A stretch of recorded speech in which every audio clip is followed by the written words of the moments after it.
Hi everyone, welcome back to my channel. Today let us learn the history of microbiology. So in this history, first we need to, here we can see some of the scientists' name. These all are the ones who just imagined that how microorganisms would be. So let's start with him. First one, Varro and Columna of the first BC thought the microorganisms as the invisible organisms and called them as Animalia minuta. And next, the Fractosaurus of Verona of the year 1546 thought microorganisms as the Contagium vivum, which possible to cause of which is leading to infectious diseases. And next, the von Planck of 1762 thought that the microorganisms are the separate agents which cause each separate disease. And Aristotle gave the theory of spontaneous generation. This spontaneous generation theory says that animals and plants originate simultaneously. This is also known as abiogenesis. This is given by Aristotle.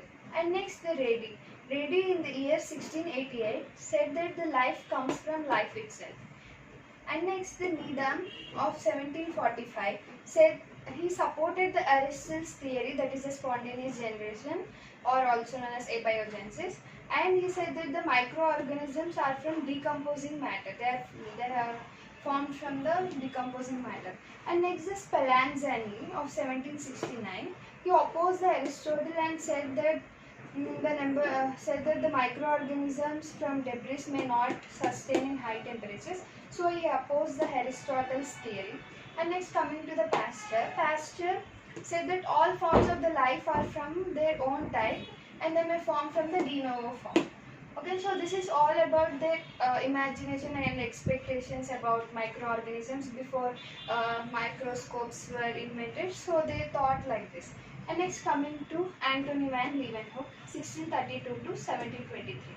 He is given the credit for the observing and describing the microorganisms, and his hobby is to prepare the lens, many different types of lens, and he produced the instrument with the magnification of 40 to 300, and he saw organisms and said them as animalcules.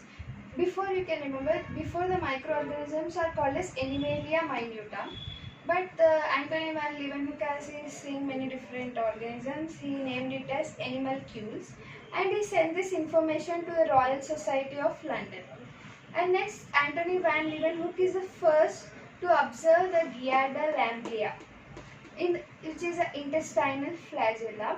Surprisingly, he has found this in his own stool in the year 1681. So this is quite surprising thing that he is the first to observe the Giardia lamblia in the intestinal, which is an intestinal flagellate, in his own stool. And next, coming to Robert Hooke. Robert Hooke in the year 1678, he also developed the compound microscope and he confirmed whatever the Antony van Leeuwenhoek said, whether they are right or wrong. So he observed the Antony van Leeuwenhoek's observations. Oh, this is about Antony van Leeuwenhoek. Now let us go to Louis Pasteur. Louis Pasteur, 1822 to 1895. He is a French chemist and he is also known as the father of modern microbiology. So this is important. Louis Pasteur is the father of modern microbiology, and he found only also the vaccine for rabies and also the anthrax bacillus. He discovered the vaccine for anthrax bacillus by attenuating the anthrax bacilli at 42 to 43 degrees. And next, actually, this Louis Pasteur is more fond of fermentation related things. So as is doing the process of fermentation, he had come to know that fermentation is by microorganisms related thing. So he started building up interest towards the microbiology. So by this, he built up the interest in microbiology and he introduced the sterilizing he introduces many sterilization process like steam sterilization, autoclave, hot air oven, flaming, pasteurization. And he also established the important cotton plugs, which are used for the protection of the culture media from the aerial contamination. And also he worked on the pebrine, that is the diseases of the silk industry of the protozoal, the etiology means which are belonging to protozoal organisms.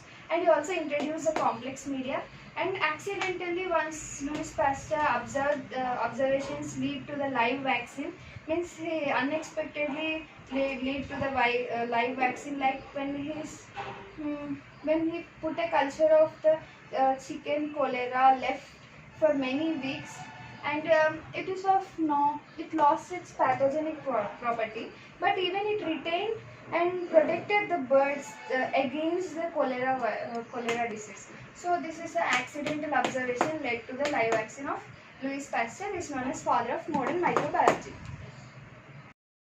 Next comes Joseph Lister, 1827 to 1912. Joseph Lister is also known as the father of antiseptic surgery. So the father of microbiology is Louis Pasteur. Louis Pasteur is the father of modern microbiology, and the father of the antiseptic surgery is the Joseph Lister, because the microorganisms in the atmosphere are responsible for the post-operative wound infections. So micro introduced the prevention of post-operative sepsis, and we also introduced the antiseptic techniques in the surgery in the year 1867, using the carbolic acid as spray during operation or on the wound in post-operative stage. So as he used this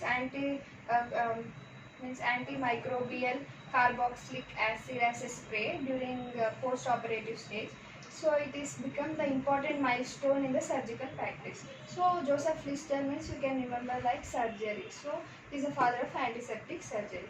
Then that Louis Pasteur is the father of modern microbiology. And the Robert Koch. Robert Koch is 1843 to 1910. He is the father of bacteriology. He is the first to isolate the anthrax bacilli in the pure culture and show spores in them. So before him, no one isolated the anthrax bacilli and also show spores in them. And next, Robert used the staining techniques and obtained the bacteria in the pure culture by using the solid media. And he has also discovered the tubercular bacilli in the year 1882 and cholera vibrio in the year 1853 and old tubercin in 1880. But the old tubercin is not accepted. The Koch has given some postulates that how to isolate an microorganism, that, and also to how to find out that specific microorganism belongs to specific disease. So these 5 postulates are given. The first postulate is that microorganisms should be associated with the lesions of the disease, because if that associated with the disease means we can find out that that specific microorganism is to that specific disease, and it is possible to isolate the organism in the pure culture from the lesion of the disease. And next, the inoculation of this pure culture in the suitable laboratory animals should produce the similar disease, because as we have took that microorganism from that specific disease, so if we inject that to that laboratory animals, they should also produce the same disease, then we can confirm that that specific microorganism causes that disease. And next, it should be re-isolated. Again, it should be re-isolated from that organism in the pure culture from the lesion produced in the experimental animals. And next, the specific antibodies to the organism should be demonstrated in the serum of the patients. So checking all these things, we can confirm that one microorganism only belongs to that specific disease. So these are the postulates given by the Koch. But some exceptions from this Koch postulates, those are the Treponema pallidum and also the Mycobacterium leprae. These are unable to grow in the artificial medium, so there are exceptions, and also many viruses and rickettsia. And next, coming to the chemotherapeutic agents, they kill the bacteria without harming the host. So the pioneer in this is the Paul Ehrlich. So the father of the chemotherapy is the Paul Ehrlich. He is the first to found the magic bullet. That magic bullet is that which only kills the bacteria, but not it doesn't affect anything on the host. By using the atoxin, he cured the trypanosomias in rats in the year 1900, and in 1906 the salvarsan and arsenic compound for the treatment of syphilis first stage is also formed. Tretinosil is an antibacterial agent which is also known as sulfonamides, which is discovered by Dogmark. It is active against the specific bacteria. And next, Alexander Fleming. Alexander Fleming once accidentally, he also found the antibacterial effect on the penicillin, which is produced by the mold penicillium. And next, the stable and the safe penicillin was found by the chain.